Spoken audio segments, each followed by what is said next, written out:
शर्मा जी अगर बयान मैंने सुने, एक बार संदेश जी को लीजिए। अगर बात की होती हमारे नेता से हाँ। तो हमारे नेता को मीडिया के सामने आके ये नहीं कहना पड़ता कि मेरे साथ अन्याय हुआ।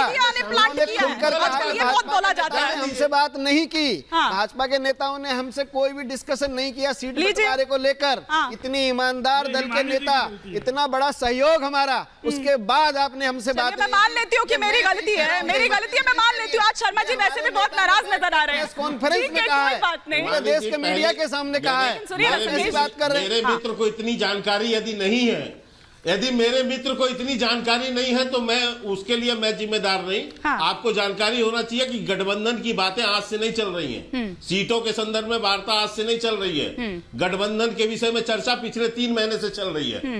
तो इनको जानकारी होना चाहिए। और पशुपति जी जो है लगातार कैबिनेट में साथ बैठते हैं, और आप कह रहे हो कि उनसे बातचीत नहीं होती। अरे वो खुद ही बोल रहे हैं।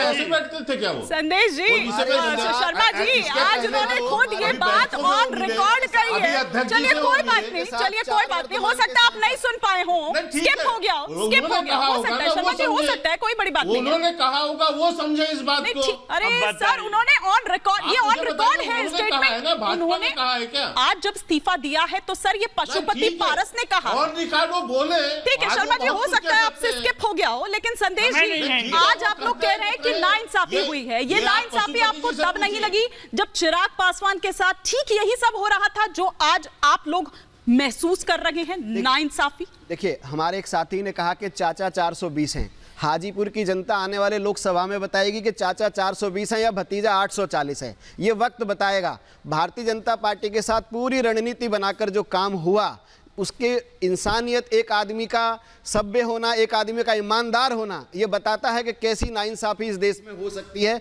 जो हमारे नेता के साथ हुई। और सबसे बड़ी बात, राजनीति में कोई भी साधु की जमात नहीं होती है, सबको समझ लेना चाहिए।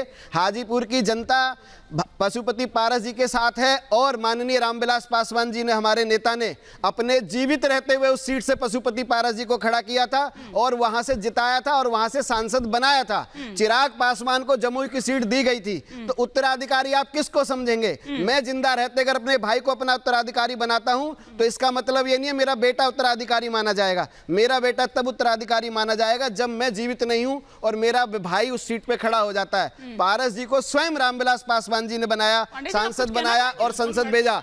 और भारतीय जनता पार्टी, भारतीय जनता और सुन लीजिए भाई साहब, कभी भी चिराग पासवान के खिलाफ, अपने भाई के ही हो जाते नहीं किया, कभी भी चिराग पासवान जी के खिलाफ एक भी शब्द नहीं बोला। भतीजे के नहीं हुए, भाभी के नहीं हुए, उन्होंने सरकार का सिस्टम बनने से पहले पूरी पार्टी को तोड़ना शुरू कर दिया। आप चिराग पासवान की बातें करना छोड़ दिए। भाई ने थाली का अपना निवाला निकाल कर, पासवान ने ये भी कहा कि चाचा ने उस तरह से समझा नहीं ये घर की बात। तो चाचा को समझाना चाहिए था। असहज महसूस करता हूँ। सुनिए ना, उन्होंने कहा कि अगर मैं उसका बेटा होता, पार्टी ने आदेश दिया था, सरकार ने आदेश दिया था, गृह विभाग ने आदेश दिया होगा, पशुपति कुमार पारस जी ने दिया था बंगला खाली करने के लिए आदेश। दर्द ये नहीं है कि मुझे छुरा मारा, दर्द ये है कि मुझे छुरा मेरे चाचा ने मारा आपको। पशुपति को दर्द ये है। और हाजीपुर की जनता नहीं, और पांडे जी, लेकिन हाजीपुर की जनता संदेश जी एक सेकंड, ये भी अरमान, संदेश जी आपको रोक रही हूँ, ये भी अरमान, रोक रही हूँ, 1 मिनट रोक रही हूँ, 1 मिनट संदेश जी 1 सेकंड। पांडे जी लेकिन ये भी तो सच। अरे रुक जाइए संदेश जी, मैं आपकी पीड़ा समझ रही हूँ, मैं आपकी पीड़ा समझ रही हूँ।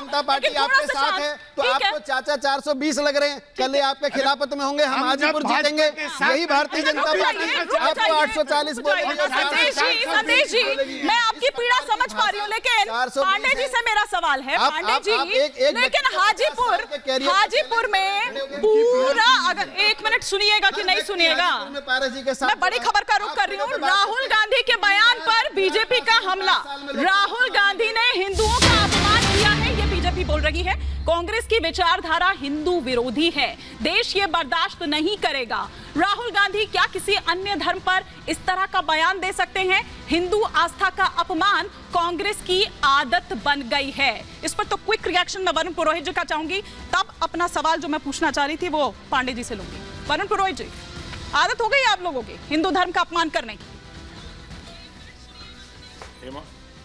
हिमानी जी, पिछले 10 साल के शाब्दिक आचरण सबके शब्दों को निकाल लीजिए, प्रधानमंत्री से लेके बीजेपी के नेताओं का, आपको पता लग जाएगा किसका शाब्दिक आचरण कंपटीशन हो रहा है क्या? मैंने हमेशा कहा 10 साल में सारे मूल्य कितने सिद्धांत, अच्छा मतलब विपक्ष तो बिल्कुल एथिक्स में रहे, मूल्य हर चीज जो मूल्यों का पालन करे, प्रधानमंत्री नहीं करे। कैसी बातें करते हो आप? जो एक माता का अपमान करता है प्रधानमंत्री होकर के, और आप बात कर रहे हो राहुल गांधी की। राहुल गांधी ने किसका अपमान किया? असुरी शक्तियों के लिए कहना गलत है क्या? असुरी शक्तियां नहीं है ये। इन्होंने क्या किया नोटबंदी में? हालत खराब हो गई। आपने भी सुना होगा वरुण पुरोहित जी, अब शायद अगर शर्मा जी स्किप कर गए तो शायद पुरोहित जी आप भी स्किप कर गए। उन्होंने कहा हिंदू धर्म में एक शब्द है शक्ति। हिंदू धर्म में शक्ति का क्या मतलब है? अब आप इस तरह की बात करेंगे तो फिर कौन आपका समर्थन करेगा? पुरोहित जी, हिमानी वो आप पर बैकफायर नहीं करेगा। पूरा स्टेटमेंट बोलो। मैं इनकी जैसे आरोपित नहीं करता आपको। हाँ। मैं इनकी जैसे कन्वीनियंस से आरोपित नहीं करता। इस शब्द, इस एक लाइन में ना पूरी अपने आप में बात है सर, इसी में आप घिर जाते हैं, इसी लाइन में आप घिर जाते हैं। जब आप हिंदू धर्म, आप कह सकते थे हिंदी में एक शब्द होता है, शायद तब आप ना घिरते उस तरह से, लेकिन हिंदू धर्म में एक शब्द होता है शक्ति। फर्क है सर, हिंदू धर्म में और हिंदी में, इन दोनों में फर्क है। हिमानी जी, यही तो फर्क है, आप मुझे बोलने नहीं दे रहे हो। शर्मा जी आप पे आरोप लगा रहे थे, उनको बोलने दे रहे थे, आप मुझे बोलने नहीं दे रहे। नहीं, आप भी बोलिए सर, आरोप आप भी लगा रहे हो, वो भी लगा रहे थे। तो ये कह रहा हूँ शाब्दिक, आप अपना काम ठीक कर रही हैं इसका। नहीं, मैं नहीं लगाता किसी पे आरोप। मेरी ऐसी मानसिकता, मैंने प्रॉपर्टीज होती है हर आदमी की, संस्कार होते हैं, जेनेटिक मटेरियल होता है। मेरे किसी घर में आपने देखा घर पीछे बाबूजी पिताजी किसी ने ऐसे आरोप लगाए? मैं नहीं लगाता किसी पे। मैं सबका सम्मान करता हूँ। मैं अडवाणी जी के पैर छू के सम्मान करता हूँ। अब मोदी जी भी बुजुर्ग हैं, मिलेंगे तो पैर छू के सम्मान करूंगा। मैं इनकी जैसे नहीं हूँ कि गंदा बोलता रहूंगा किसी माता को, माँ बहनों। मैं नहीं बोलता ऐसे। देखिए, शाब्दिक आचरण की गिरावट की मैंने बात की है, और उसमें देखिए राहुल जी ने जो कहा है वो असुरी शक्ति, दैवीय शक्तियों के जो संघर्ष चल रहा है 10 साल में, उसकी बात कर रहे हैं। उन्होंने उसका स्पष्टीकरण भी दिया है, और स्पष्टीकरण देने के बाद बीजेपी देखिए कितनी खतरनाक स्थिति पे इनकी फ्रस्ट्रेशन पहुंच गई है। आज आपके ऊपर ही आरोप लगा रहे हैं। आज रविशंकर जी तो खैर रोज ही लगाते रहते हैं, मैं उनकी उस पर नहीं जाना चाहता। इनकी स्थिति बड़ी खराब हो चुकी है, सारे परिवारों को सर, आप मुझ पर आरोप पर और खुद पर आरोप को जोड़ क्यों रहे हैं? ऐसी होगी परिवार आरोप पर और खुद पर आरोप को जोड़ क्यों रहे हैं सर? आप जोड़ क्यों रहे हैं? कोई कंपैरिजन नहीं है, कोई कंपैरिजन नहीं है, उसे आप छोड़ दीजिए। आप अपनी बात कंप्लीट करिए जी। हाँ बिल्कुल, कोई कंपैरिजन नहीं है हमारा और इनका। हमारा और इनका कोई कंपैरिजन नहीं है हिमानी जी, मैं आपको बता रहा हूँ। ठीक है सर। राहुल गांधी ने कभी प्रोपोगंडा नहीं किया कि निर्भया के भाई को पढ़ाया लिखाया उन्होंने। ये रोज पाखंड रचते हैं, हमने ये दे दिया, मैंने। आजकल आपने स्टार्टअप कॉमेडी स्टार्ट कर दी है क्या वरुण पुरोहित जी? सारे फार्म इनके ही हैं। कोई कंपैरिजन नहीं है। शर्मा जी, क्विक रिएक्शन, फिर पांडे जी का रुख करूंगी। कॉमेडियन नहीं हो आप, मुझे कॉमेडियन नहीं सर, आप वन लाइनर्स बहुत अच्छे मार रहे हैं। देखिए, बहुत स्पष्ट है माने जी।